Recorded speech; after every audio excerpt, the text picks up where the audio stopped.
In a bright seaside town, a tiny dragon named Pippin discovers a bakery that bakes laughter into every pastry. When the oven bursts with cinnamon-scented puffs, Pippin sneezes a glittery blast that makes all the cookies dance.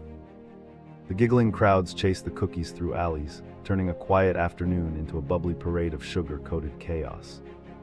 Pippin learns to control the sneeze by sharing warm milk and stories with the bakers, earning friendly cheers. As sunset paints the harbor, Pippin vows to protect the town with gentler wheezes and sweeter smiles.